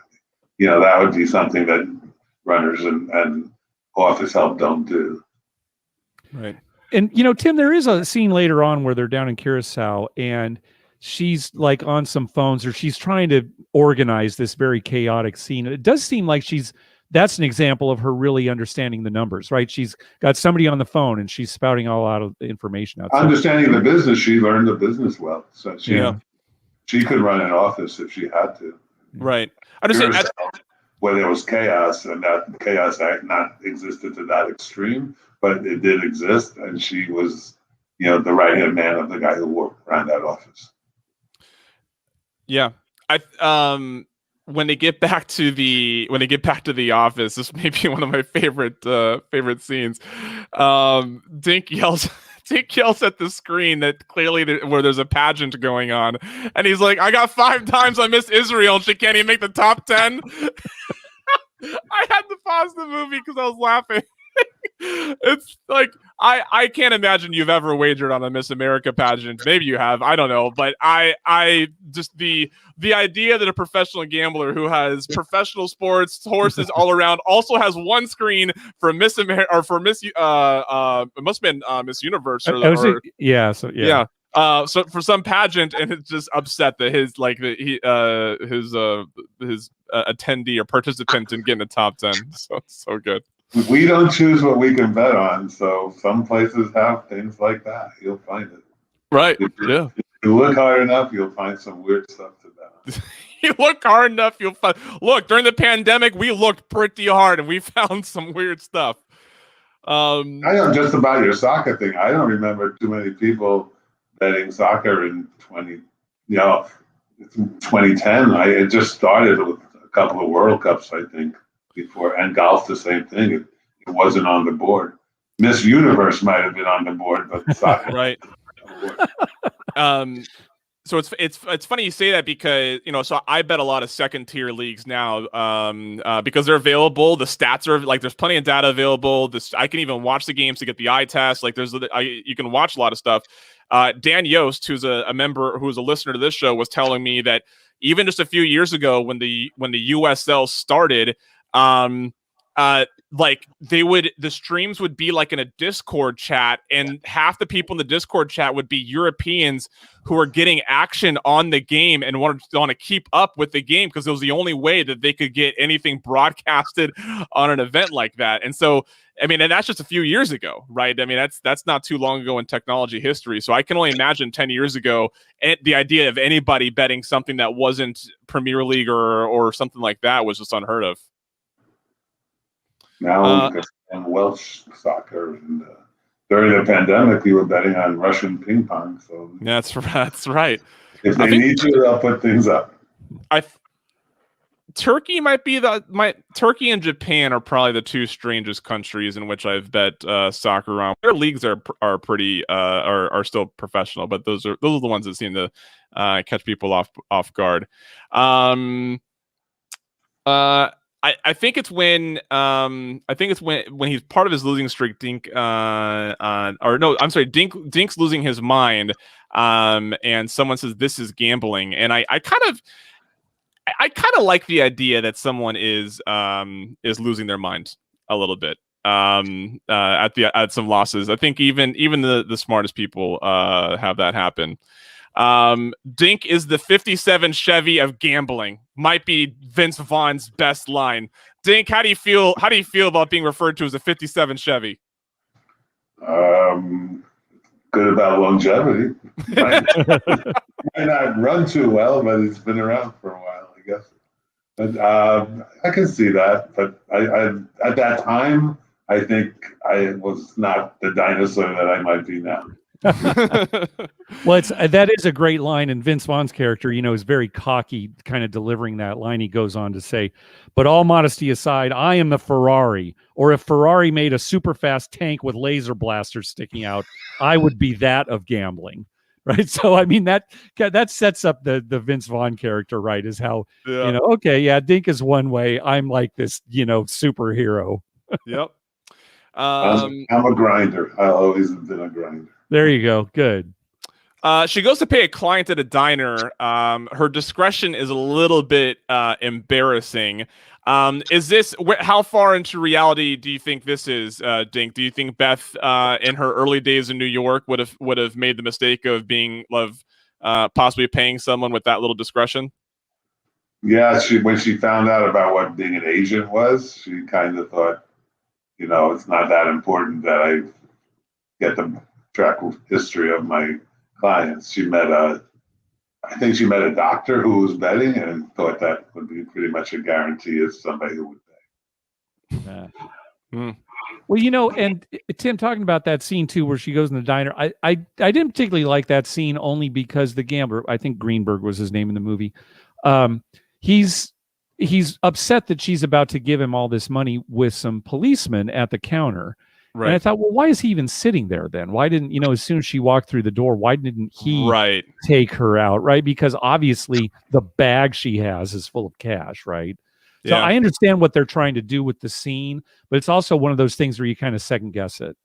That's a great point. I think, the onus should have been on him if he was that aware of the setting, for sure. And this is a great example of how things are different. You don't get backpacks of cash. You just get Venmo. You get Venmo and Cash App. That you don't have to worry about bags of cash. So just a whole bunch of Vince Vaughn. Beth is blowing up at Vince Vaughn about his discretion, and she's like, "You played Guitar Hero with the delivery guys while taking bets on the phone. You left who owes who on what or who owes what on the sheet on the booth at Sizzler." By the way, great Sizzler reference for anybody who remembers that restaurant. That's still around. Don't knock my Sizzler. Is Sizzler still around? In certain states, yeah. Okay. Good. Yeah, they're gone from here. Yeah, that's good. Okay. Are you a Sizzler fan? Do you enjoy Sizzler? When I go to PWG, which is a wrestling show that used to run in Reseda, we would all meet at Sizzler for the pre-PWG meal. Nice. Okay. It's efficient. We couldn't do it at a big restaurant either. So Beth's in hot water now, or Beth thinks she's in hot water, with something that's going on with a guy who's not paying. She's down in Curacao now. She's trying to help out Vince Vaughn and his business. Vince Vaughn's just doing cocaine and hookers and stuff like that with everybody else. She's trying to maintain a business. She gets spooked that maybe one of her clients who isn't paying is also possibly going to the feds. Her boyfriend, played by Joshua Jackson, who is a really fantastic actor. I forgot he was in this until I saw it the second time. Probably another favorite line I have. He's like, "No, do not call my phone from Curacao, the gambling mecca of the Caribbean." Yeah, that is a great line. It just goes to show there's so much humor in this movie, and in her book as well. You can tell, right? I mean, it's just it's a true story, but there's a lot of great humor in it. That's a great writer for sure. Absolutely. Yeah. And we'll talk about this maybe when we wrap up, Tim, but it's when you're reading the book, she is such a good writer, and she's so likable in the book, being very honest about her own flaws or, indiscretions or whatever. And it makes her even more likable. You really feel like you know the person when you read the book. I'm actually not going to get into the last scene or two because I'm going to encourage people to watch the movie. Right. I don't like giving a lot of spoilers on here when we can. I will end with this. Now that I understand a little bit more of how well, so this is what was confusing me. Rebecca Hall is a good actor, right? Like she's been in some really great stuff. And so when I watched, I was like, man, this character is really acting ditzy. And I was like, I was confused because like I am confident Rebecca's not overplaying this. So this must be where she was directed. And now that we get the context from Dink that is exactly who Beth is, I think they could have done a better job anchoring the other side of her character then on showing you sort of the more brilliant part of her character to show why she is so valuable to Dink, to these people, and not just being this bright young person that catches their eye. One of the biggest flaws in the movie is they thought portraying Beth as Beth would work, but most people rejected it as being very unrealistic. Yeah, and that's always a problem when you make a film based on real life, is that sometimes if you're very accurate, it's not convincing. And maybe you have to put some other element into the movie to bring people around or change the personality. That's unfortunate. And there's not much, I don't know what they could have done here. If that's really what Beth is like, yeah, I don't know what else they could have done. Because I think Rebecca Hall is wonderful in the role. You can listen to some of the old Beth interviews on NPR, and there's just some of them. You'll see that she's just like that. Yeah. That's what flawed Stephen Frears when he saw her.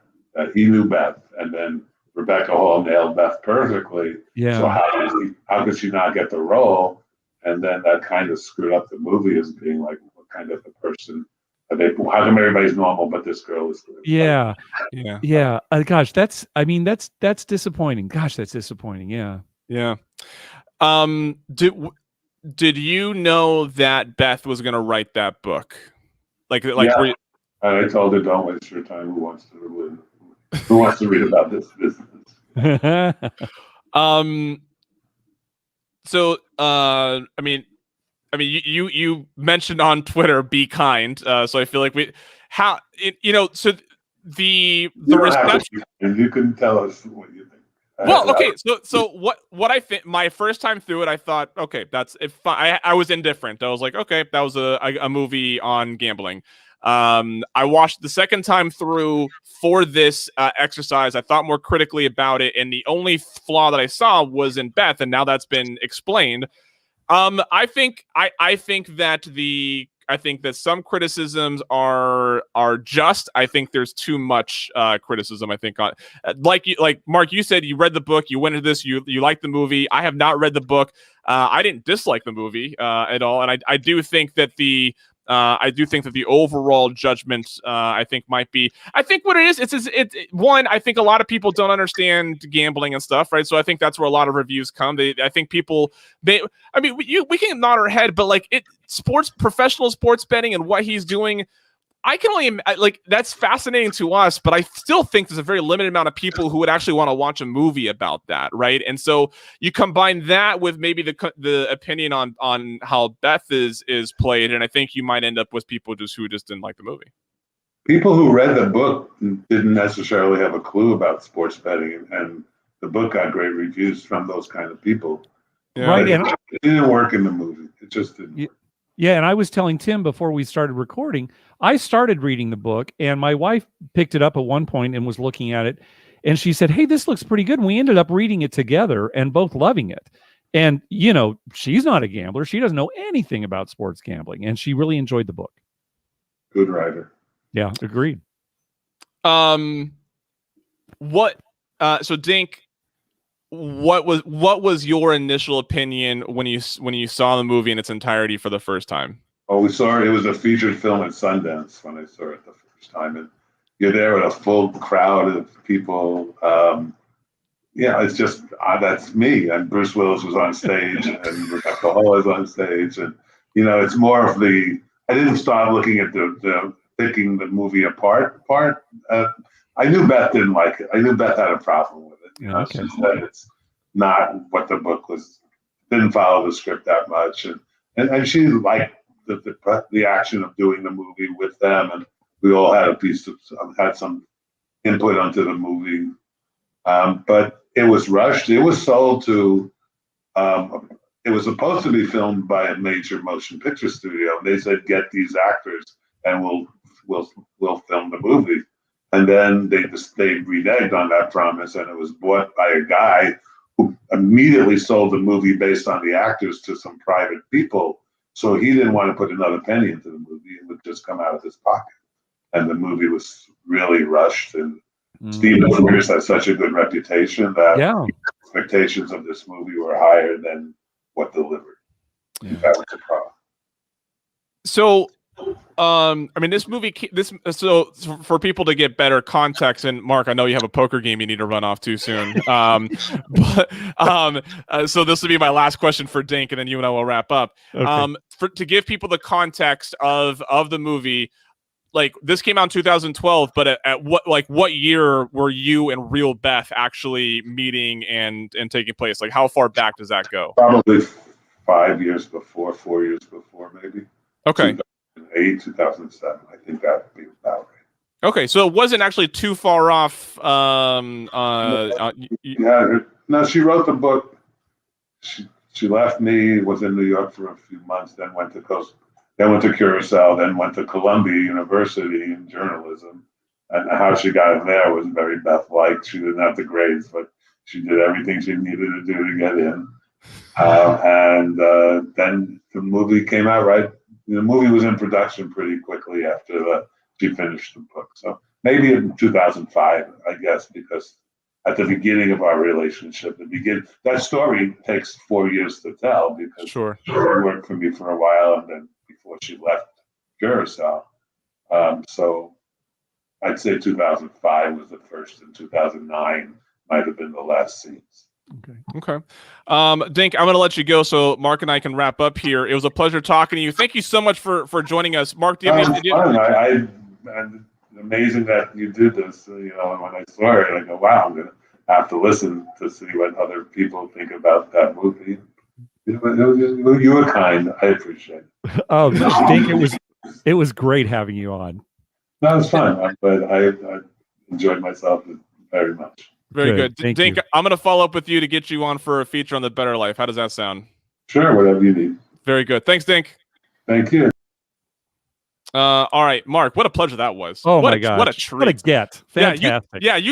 You let them know you're late for your poker game because you were talking to legendary Dink. I know, I did. I don't know if you could see, but I was texting my wife, come down here, so she could look and see. Look who's on. Oh, my gosh. Oh, man. Okay, so I think it's clear that we need to watch Mississippi Grind for the next one. Mm-hmm. And then we'll figure out. Actually, let's just throw in two for the money. That one's been sitting around in my head for a little while. So yeah, next time we'll do Mississippi Grind, two for the money.